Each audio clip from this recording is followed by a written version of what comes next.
Bienvenue dans ce nouvel épisode du Pédago Flash. Alors je suis accompagné par deux personnes d'IMTBS, donc Maryse Combaner. Bonjour Maryse. Bonjour Julien. Et donc Audrey Gallino. Bonjour Audrey. Bonjour. Alors j'ai le plaisir de vous accueillir aujourd'hui pour qu'on aborde ensemble la question de tout ce qui concerne la prévention des risques, notamment le handicap, etc. La manière dont on va éventuellement faire de la prévention au niveau du personnel. Et l'idée ici, dans ce podcast qui concerne plutôt la pédagogie aussi, ça va être de parler de la méthode que vous avez choisie finalement pour prévenir ces différents risques.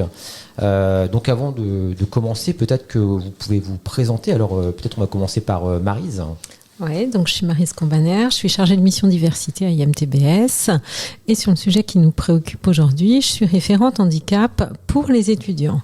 Voilà, je partage cette référence handicap avec Audrey qui va se présenter et on travaille ensemble, toutes les deux, sur tous les sujets du handicap liés aux étudiants et parfois même au personnel.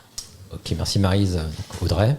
Donc bonjour, moi je suis Audrey Gallino, donc je suis infirmière pour les étudiants et les salariés des deux écoles et donc je suis également référente handicap donc pour les salariés et les étudiants. Ok, très bien.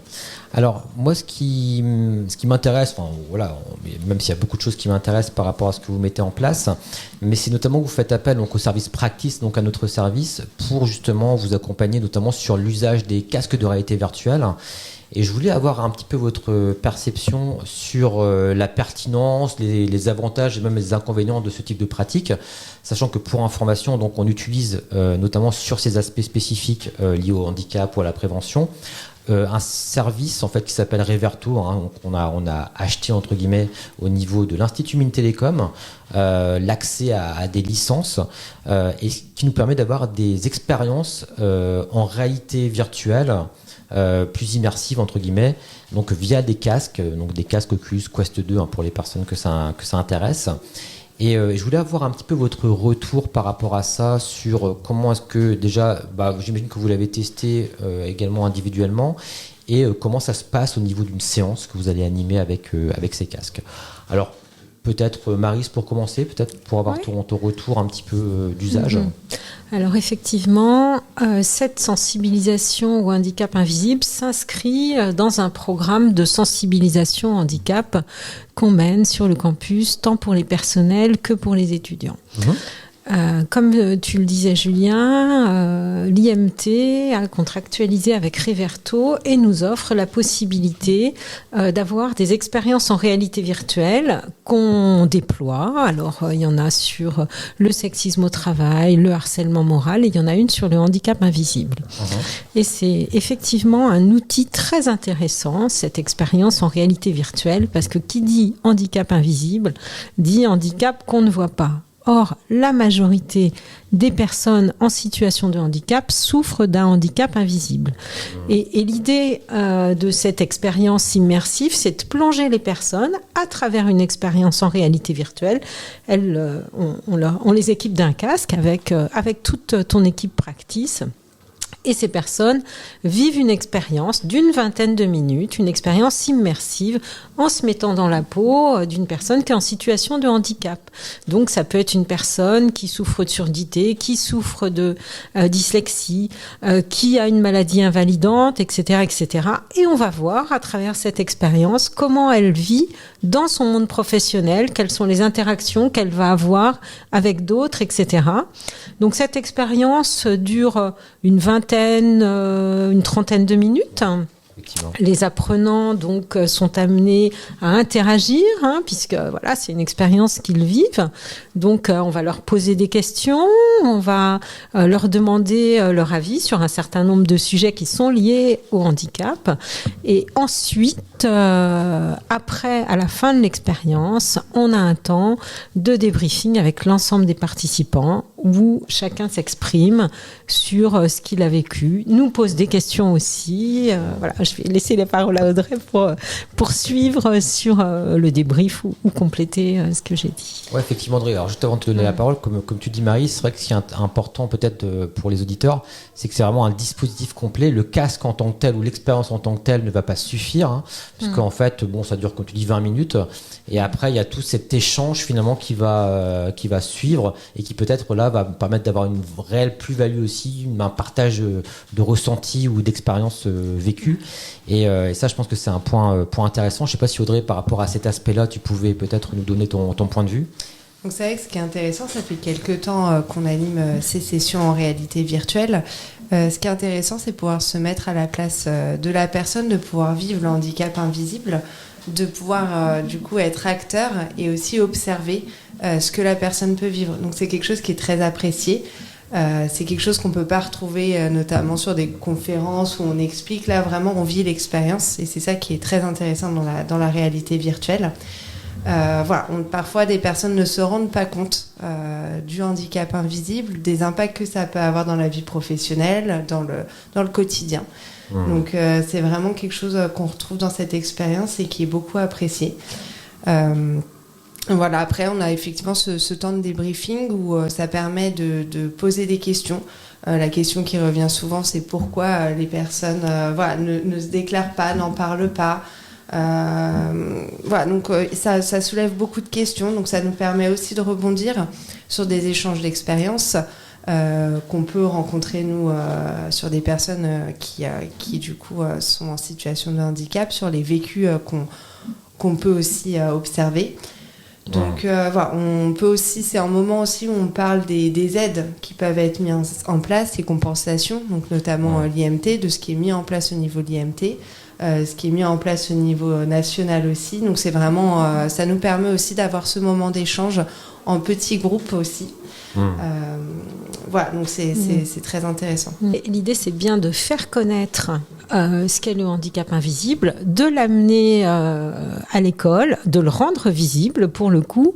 Et effectivement, on profite de ces sessions pour apporter de l'information sur les aides auxquelles les uns et les unes peuvent avoir accès, pour parler aussi des difficultés que vont rencontrer des collègues en situation de handicap, pour parler aussi de bienveillance, parce qu'en fait, on ne sait pas autour d'une table en réunion s'il y a une personne qui a des problèmes de dyslexie par exemple, de surdité, parce que maintenant on a des appareils qui permettent quand même de cacher très aisément ce handicap auditif par exemple. Et c'est vraiment un grand moment d'échange et un moment d'échange qui est très apprécié par l'ensemble des participants. Est-ce que vous pensez que, par exemple, s'il n'y avait pas l'usage de cette expérience en réalité virtuelle, ce serait plus compliqué d'avoir l'échange? Est-ce qu'il y a une réelle plus-value d'avoir cette expérience en amont ou pas forcément? Est-ce qu'un autre moyen serait tout à fait aussi adapté? Bien sûr, parce que ça permet effectivement d'avoir le vécu de la personne. Et ça, c'est la réalité virtuelle, c'est vraiment ce que ça apporte, c'est le vécu de la personne. Même par la réalité virtuelle, on peut ressentir effectivement les émotions et les sensations de la personne qui est actrice. Et ça, c'est quelque chose qu'on ne pourra pas retrouver dans uniquement un moment d'information. Il y aura un moment de partage d'informations, de vécu, mais pas de quotidien et pas de la même émotion que la réalité virtuelle. C'est vraiment un plus. C'est une expérience novatrice. Et d'un point de vue pédagogique, c'est très intéressant aussi. C'est une approche pédagogique différente, stimulante, qui amène de la curiosité. Et c'est pour ça que ces sessions ont du succès. Les dernières, là, affichaient complet. Et donc, c'est sur la base du volontariat qu'on s'inscrit à ces sessions. Le service RH propose des sessions sur ces différents thèmes, celui du handicap invisible et les autres, et les gens se positionnent, voilà. Et puis il y a le bouche à oreille qui fonctionne pas mal et qui fait qu'on a effectivement de plus en plus de participants. Donc ce qui est intéressant effectivement, c'est que c'est aussi un petit peu ce côté waouh, un petit peu cet effet tiens, je vais aller aussi faire de la réalité virtuelle, qui est peut-être une pratique que les gens ont peut-être moins, ça attire peut-être davantage vers ce genre aussi d'atelier, que voilà, ça permet aussi de faire venir les gens. Et puis juste par rapport à cet aspect expérience, effectivement c'est souvent ce qu'on dit par rapport à la réalité virtuelle, c'est que c'est expérientiel, et à la différence finalement d'un cours qu'on va suivre ou d'un module qu'on suivrait, ce qui est intéressant, c'est qu'au niveau cognitif, entre guillemets, c'est comme si ça va s'inscrire dans nos souvenirs. En fait, c'est ça qui est intéressant. Enfin, c'est souvent l'argument aussi qu'on peut avoir par rapport à ce genre d'usage. Et voilà, donc du coup, ça marque davantage, disons, au niveau de la mémorisation. Voilà, c'est pour ça qu'on avait vécu quelque chose. Et voilà, vous l'avez bien effectivement transcrit dans vos témoignages là. Ouais, en fait, il y a des études qui montrent que les émotions qui sont véhiculées par les situations qui sont vécues, elles génèrent une prise de conscience qui est beaucoup plus profonde qu'un cours en amphi, enfin qu'une conférence, et avec une rétention durable des enseignements. Et ça améliore du coup le transfert des compétences dans le quotidien, ce qui n'est pas négligeable. C'est vrai que quand on a vécu cette expérience en réalité virtuelle, je le disais tout à l'heure, on est peut-être plus bienveillant avec ses collègues parce que on imagine qu'il peut y avoir une personne porteuse d'un handicap autour de la table, au sein de l'équipe, etc. Donc on s'interroge avant de réagir fortement à une contrainte. Ok. Est-ce que, alors peut-être que c'est des éléments que vous avez peut-être moins de votre côté, mais est-ce que vous avez pu avoir un retour aussi de la part des personnes, encore une fois, peut-être que c'est pas le cas, hein, mais sur peut-être des équipes où les langues se sont peut-être déliées suite un petit peu à ces expériences, ou pas forcément, ou c'est pas quelque chose que vous avez mesuré? Alors moi, je n'ai pas particulièrement mesuré. Par contre, ça nous a permis, notamment sur des services qui travaillent avec les étudiants, où on met beaucoup d'aménagements en place, de peut-être un peu mieux comprendre les situations. Voilà, que les aménagements, ils sont vraiment en compensation à un handicap et que ça ne se voit pas forcément. Donc c'est vrai que ça peut sensibiliser certains services sur la posture et sur ce questionnement qui peut se poser de ces aménagements, par exemple. Oui, parce que je disais qu'on propose ces sessions à l'ensemble du personnel du campus, mais on répond aussi aux demandes qui nous sont apportées par tous les services. Récemment, on a formé tout le personnel de la direction de la formation initiale. Voilà. Pour qu'il y ait justement, comme le disait Audrey, il y ait une meilleure compréhension et une meilleure prise en compte du handicap des étudiants, des apprenants. Ok, super. Et c'est quelque chose qu'on peut décliner à l'envie pour des groupes. Alors je pense à des majeurs, par exemple, qui souhaiteraient, des responsables de majeurs qui souhaiteraient que l'ensemble des étudiants de leur majeur soient sensibilisés au sujet. On peut tout à fait organiser des sessions de sensibilisation via la réalité virtuelle. Ne pas hésiter à revenir vers toi peut-être si des enseignants même par exemple souhaitaient faire expérimenter ce genre de choses avec leurs étudiants. Voilà. Sachant qu'on l'utilisait avec les étudiants pour quelque chose qui est plus lié au VSS, aux violences sexuelles et sexistes. Enfin, on a eu l'occasion d'utiliser dans ce cadre-là aussi. Pareil, par rapport à la réalité virtuelle, c'est des choses qui fonctionnent bien également. Alors, la contrainte pour les cohortes d'étudiants, c'est qu'on va se limiter parce qu'on n'a pas un nombre de casques infini. Et donc, on va se limiter à des groupes de 20, 25 personnes. Ouais. Mais voilà, on peut faire passer pas mal d'étudiants sur ces expériences, en effet. Et peut-être effectivement, alors un point négatif entre guillemets que je peux noter moi de mon côté, puisqu'on s'occupe de l'aspect logistique. C'est vrai qu'en termes de logistique, c'est un petit peu les casques, quelque chose quand même qui existe depuis un petit bout de temps, hein, mais je trouve que c'est encore assez émergent dans les usages et les outils sont quand même encore peu mûrs de mon point de vue, en tout cas en termes d'UX entre guillemets.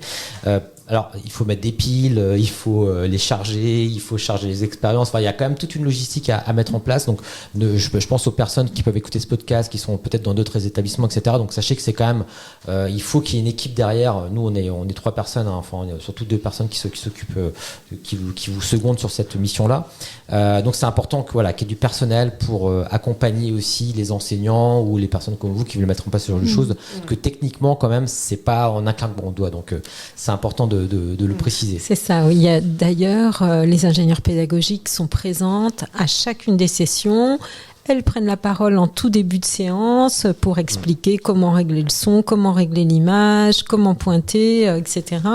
Et puis, comme dans les nouveaux usages informatiques, il y a souvent, ou numériques, il y a souvent des petits couacs, et puis elles sont là pour remettre les choses en place, mais effectivement, elles sont indispensables au bon fonctionnement de l'expérience. Tout à fait. Un grand merci à Marine Estiveni au passage. C'est ça.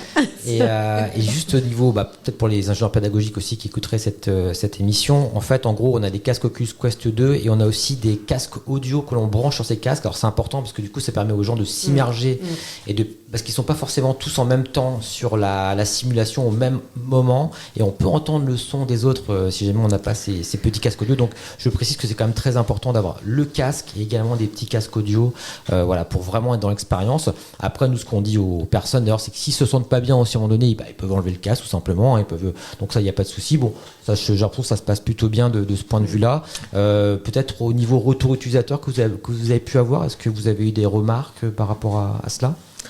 Moi, je dirais que des remarques positives sur l'expérience en tant que telle. Après, sur les moyens qui peuvent être déployés pour accompagner le handicap, il y a toujours mieux à faire, plus à faire, mieux communiquer aussi. Donc, on y travaille. Mais en tout cas, du point de vue de l'expérience en tant que telle, c'est vraiment une réussite. Oui, vraiment. Ok, parfait, super. Écoutez, est-ce que vous auriez une dernière chose à rajouter qu'on aurait oublié, ou est-ce que ça va pour vous au niveau de tout ce qu'on a pu aborder? Non, mais on invite tous les enseignants et enseignantes, chercheurs, chercheuses d'IMTBS, en l'occurrence, à nous solliciter pour organiser des sessions. Oui, c'est ça. C'est vraiment une expérience très intéressante. Donc, venez vous sensibiliser au maximum parce que c'est un sujet important d'inclusion et vraiment, n'hésitez pas. Ok, super, le message est passé. Merci en tout cas, Maryse et Audrey, c'était un plaisir d'échanger avec vous là-dessus. Et puis, je donne rendez-vous pour le prochain Pédagogo Flash pour tous les auditeurs. Et puis, je vous dis à très bientôt.